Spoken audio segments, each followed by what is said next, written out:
কারোর সঙ্গে দেখা করা আমার বড় কঠিন বিষয়। কাজে আজকে একসঙ্গে এতজনের সঙ্গে দেখা করার সৌভাগ্য পেয়ে আমি অত্যন্ত কৃতজ্ঞ। আমরা আজকে ঈদের মহা উৎসব আমরা পালন করছি। ঈদের বাণীটাই হলো নিজেদের মধ্যে সমঝোতা, অতীতকে পেছনে রেখে সামনের দিকে এগিয়ে যাওয়া। সমাজে এরকম যে একটা দিন আমরা স্থির করতে পেরেছি, আমাদের ধর্ম আমাদেরকে দিয়েছে, এটাই আমাদের জন্য একটা মস্ত বড় আশীর্বাদ। একটা দিন, এবং সেটা যেমন তেমন দিন না, যেমন তেমন ভাবে দেখা করলে হয় না, কোলাকুলি করতে হয়। এটাই ধর্মের বিধান। আমরা কোলাকুলি করি, সবাইকে আপন করে নেই। আজকের দিনটা আপন করে নেওয়ার দিন।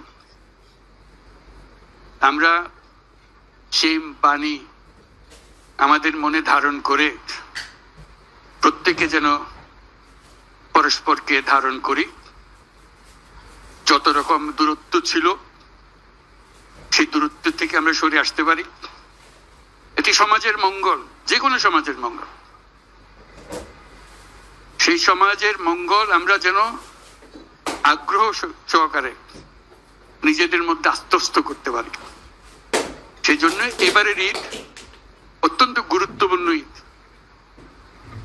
যাতে আমরা পরস্পরের কাছে আসি, পরস্পরের দূরত্ব থেকে আমরা সরে আসতে পারি, জাতিকে সমাজকে ঐক্যবদ্ধ করতে পারি। কারণ এই ঐক্যবদ্ধ হওয়াটা আমাদের জন্য, এই সমাজের জন্য বিশেষভাবে জরুরি। সেটা যেন আমরা অর্জন করতে পারি। আজকের এই মিলন মেলায় আমরা সেই বাণী আত্মস্থ করে সামনের পথে অগ্রসর হব। আমরা পরস্পরের প্রতি সহনশীল হব। শুধু সহনশীল নয়, তার চাইতে বেশি আমরা পরস্পরের সাথে বন্ধুত্বপূর্ণ সম্পর্ক স্থাপন করব। এর মাধ্যমেই সমাজে শান্তি আসে। বাংলাদেশে শান্তি অত্যন্ত জরুরি। সে কথাটা যেন আমরা মনে রাখি, প্রতিদিন মনে রাখি। আজকের দিনটা আমরা প্রতিদিন স্মরণ করি।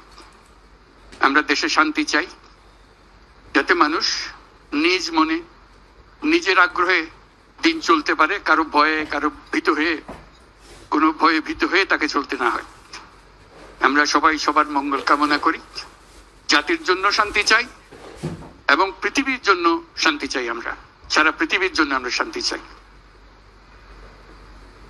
Your Excellencies, I'm just emphasizing that this is a day for unifying the nation, unifying the people, so we can overcome all our distances, all our differences, and build up unity among us.